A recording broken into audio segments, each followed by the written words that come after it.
네, 오늘 말씀 어제 시편 20편과 21편 연결된 말씀이라고 했는데 오늘 말씀도 어제 시편 20편 말씀처럼 크게 두 부분으로 이렇게 나눌 수가 있습니다. 먼저 1절부터 7절까지에 대한 내용은 어제 전쟁에 나가기 전에 승리를 기원하는 기도였지 않습니까? 그 말처럼 그 기도처럼 승리에 대한 감사와 찬양이 나와 있고, 그리고 8절부터 마지막 13절까지는 이제 미래, 지금뿐만이 아니라 미래에 대해서 승리할 수 있는, 또 승리에 대한 기원과 기도, 이렇게 나눌 수 있다고 합니다.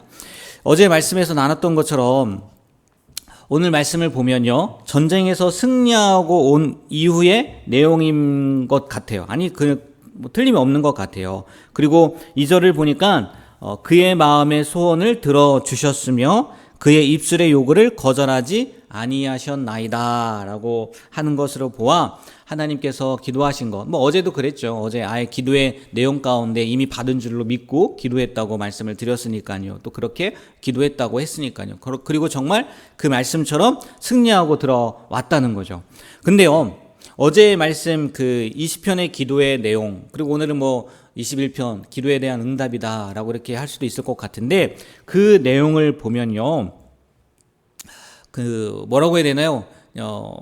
그냥 저는 이렇게 말씀을 보면서 야, 하나님이 되게 과분하시네, 이렇게 과분하게 베풀어 주시네, 이런 생각이 들었어요. 이유가 뭐냐면 1절부터 한번 쭉 1절부터 7절까지 승리에 대한 감사 찬양이니까 1절부터 내용을 보면요, 그냥 기뻐하는 게 아니에요. 하나님께서 기도를 들어주셔서 그냥 기뻐하는 게 아니라 뭐라고 기뻐하냐고 나왔냐면 크게 즐거워한다고. 예.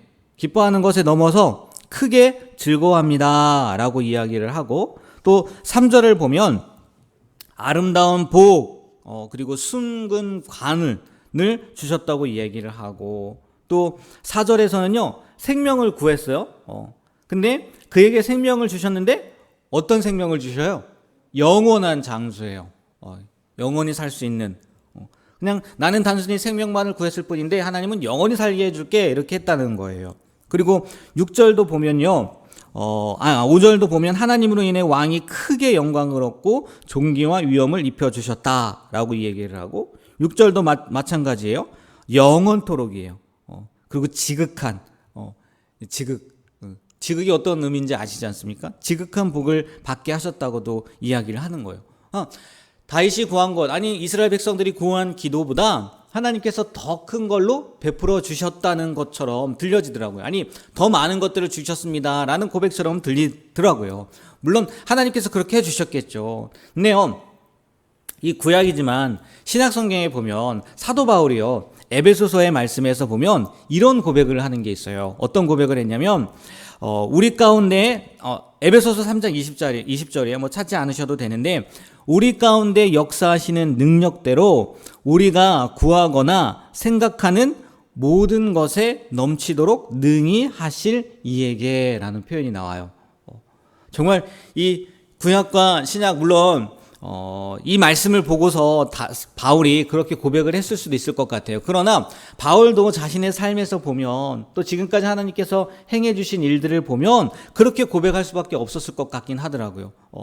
우리가 구하거나 생각하는 모든 것에 능하도록 넘치실 그분이 누구라고요? 하나님이라는 거예요. 우리가 믿고 있는 하나님, 우리가 따르고 있는 하나님, 그 하나님이라는 거죠. 그리고 정말 우리의 삶을 보더라도요, 그런 경우들이 많이 있는 것 같아요. 지금 우리가 필요한 것, 내가 할 수 있는 것들을 구하지만 하나님은요, 모든 것에 넘치도록 능하게 하시는 분이라는 거예요. 이 사실을요, 믿을 수 있었으면 좋겠어요. 그리고 여러분의 삶에, 또 우리의 저의 삶에 응답이 되어졌으면 좋겠어요. 무슨 그런 일이 있을 거야, 이렇게 생각할 수도 있을 것 같긴 한데요, 제가 가만히 생각해 보니까요, 오늘 이 새벽에 나오신 본인도 한번 생각을 해보세요. 예. 저를 비롯해서 새벽에 나와서 기도할 분이었습니까? 네? 이 새벽 시간에 잠을 깨서 눈을 비비고 나와서 기도할 사람이었냐고요, 제가. 아니 여러분이. 어떻게 보면요, 이 자리에 나와 앉아 있는 것부터가요, 하나님께 우리가 바라는 것 이상의 복을 허락해 주신 게 아니겠냐는 거예요. 과거요, 구약에서, 시편도 구약이지만 구약에서 하나님께서 쓰시는 사람들, 또 예수님께서 선택한 제자들을 한번 보세요. 하나님은요, 그들의 능력 이상으로 그들을 사용하셨다는 거예요. 아니, 그들이 그렇게 쓰임 받았다는 거죠. 오늘 이 시편의 주인공 다윗만 해도 그렇지 않습니까? 다윗이 원래 뭐 하던 사람인데요? 목동이었어요. 예. 목동인데 하나님이 그 다윗을요, 누구로 삼아요? 이스라엘의 왕으로 삼아요. 그리고요, 모든 사람들이 존경에 마다하지 않는 가장 존경한, 이스라엘 사람들이 가장 존경하는 왕으로 세워주셨다는 거예요. 도대체 우리에게 뭐가 있길래요? 여러분, 우리가 내세울 게 있어요? 하나 없잖아요. 우리가 하나님 앞에 내세울 게 하나 없음에도 불구하고요, 하나님은요, 우리를 그렇게 불러주셨고 또 그렇게 사용해 주신다는 거예요. 아니, 내 자신만 봐도요, 그 에베소서 바울이 이야기한 그 믿음의 고백이요, 나의 고백이 되지 않겠느냐는 거예요. 오늘요, 이 말씀을 통해서 그렇네요, 하나님. 제가 정말 저의 삶을 돌아보면, 저의 과거를 돌아보면 이 새벽에 나와 기도할 수조차도 없는 존재였는데 하나님께서 이렇게 크게 사용하고 계시네요. 하나님, 오늘 말씀처럼 내 기도의 제목보다 더 큰 것을 응답해 주시고 내가 생각하지 못한 것들을 베풀어 주시는 분이 하나님이라는 것을 믿고 나아가겠습니다. 나의 삶 가운데에서 그렇게 역사하실 하나님을 기대하며 살아가겠습니다 라고 고백하고요, 기도하며 나아가는 오늘 하루가 되길 주님의 이름으로 축복합니다. 네, 그리고요, 우리들의 삶뿐만이 아니에요. 사랑하는 우리의 자녀들의 삶 가운데에도요, 하나님께서 틀림없이 그렇게 역사해 주실 줄 믿습니다. 이 믿음 가지고 살아가시게 되길 축복합니다. 그리고 마지막 하나만 더 말씀을 드리면 8절부터 13절까지 미래의 승리에 대한 기원을 이야기한 거다라고 이야기를 했는데, 이 말씀 가운데 특이한 게 뭐냐면요, 왕의 원수들에 대한 결말을 표현하면서 뭐라고 표현하냐면, 왕이 노하면 하나님께서도 그들에게 진노하십니다 라고 이렇게 표현을 해요. 그러니까 왕의 원수들이 곧 누구의 원수라는 거예요? 하나님의 원수라는 거예요. 근데 이거를요, 단순히 이 말씀을 가지고 그냥 문자 그대로 왕이 분노하면 그들을 하나님도 미워하신다고 이렇게 생각하면 안 된다는 거예요. 왕이 자기 생각에 너는 원수야, 넌 나의 원수야 라고 생각하고 그들에게 노를 바랬는데 하나님도 왕의 생각과 같다라는 의미가 아니라는 거예요.